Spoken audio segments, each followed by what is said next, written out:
Welcome into the Rowdy Studios. Tom Vandervoort with Sporting News NASCAR editor Jeff Owens. And Jeff, there's never a bad time to talk about Dale Earnhardt Jr. No. But this week, there's been a lot of talk about Junior. A couple things that come out. First of all, just clear something up for me. Is the dude getting married after the season or what? He says absolutely not. He should know. Yeah, he would be the National Enquirer threw one of those stories out there quoting a friend, and they never really said if it was a friend of Junior or a friend of his girlfriend or who the friend was. But right. They claim that she's forcing him to get married after the season. He says forcing him to get married. Yeah, that she's ready, and but he says no way. Totally false is what he said yesterday in Chicago. So I think that puts an end to that story. All right. Now, there was another interesting moment, too, for Junior this week. A great video I thought he did with CBS, writing a letter to himself. Yeah. And it really brought out to me why people like Dale Jr. Yeah. It's just a genuineness and authenticity to him, and you kind of know where he's coming from. He's a very grounded, humble individual. Yeah, he is. This was a great piece, and if you haven't had a chance to see it, you really need to watch it.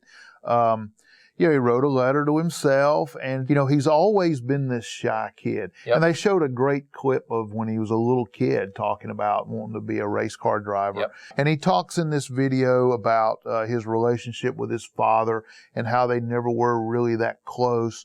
And he was always sort of in fear of living anonymously and living under this great shadow cast by his famous father. And he goes on to say, give us some examples of some great moments he had with him and how their relationship grew over the years and how he wrecked a car one time and he was just scared to death that he was going to lose his job. And his dad comes into the door of the house and gets him and takes him outside and sits on the porch with him for a couple of hours and just really assures him of where he's going. Just the whole video I thought was really good, and it tells you a lot about the type of guy Dale Jr. is. Yeah, and I think it kind of shows if you're one of those folks who thinks, he just has the sympathy vote. I think people really connect to this guy, and I think the video is pretty clear evidence why. And the other thing about it to me is, is very clear that he's very open about the fear of failure. Sure. And that's been a theme in a way of his first few years at Hendrick Motorsports, the sense of frustration, the sense of not being able to do. He said the pressure's on me now. When he came to Rick Hendrick's team, he said the pressure is on me, and he certainly has been feeling it. Now he's had the kind of a season that I think we all expected. Right. So where do you think he is mentally now as we head into the chase? I think he's in a very good place. And I think this video kind of showed that. I think he's comfortable with who he is now. And that's been a big challenge his whole career. I mean, there's nobody in the sport, and perhaps in the history of the sport, maybe except for Kyle Petty, who's ever had the weight of the world and the pressure on him that Dale Jr. has, living up to those enormous expectations of his father. Yeah. And confidence has been a problem for him throughout his career. But I think he's in a good place now. I think going through those two years of struggles at Hendrick might have actually been good for him. Yep.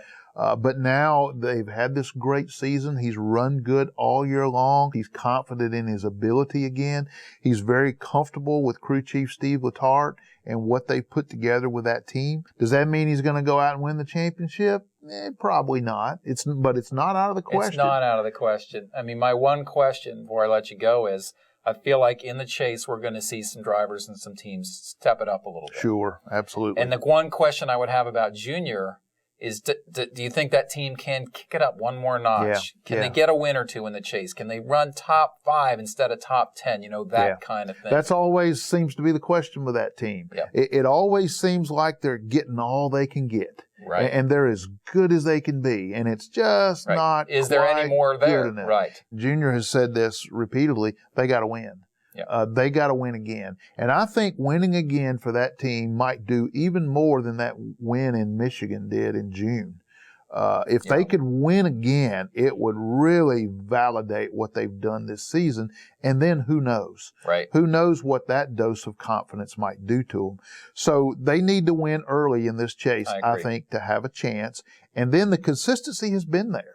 If they could win early, get that confidence, get that win under their belt, then maybe they could use that consistency to kind of cruise along and stay there till the very end. And then who knows? But we'll see. Yeah, and if you look at the first few tracks in the chase, I don't believe he's ever won at New Hampshire, but that seems to me to be his kind of racetrack. But he has at Chicago. You know, That's he true. has won at Chicago before. That's a type of track where he might be strong and might have a shot. And we'll see. Do they try to be consistent throughout, or do they sort of take some gambles and see if they can't pull out a win here? I think that's what they've got to do. Be very interesting, certainly for Dale Jr. and for Dale Jr. fans. Finally, we got some playoff action for Jeff Owens.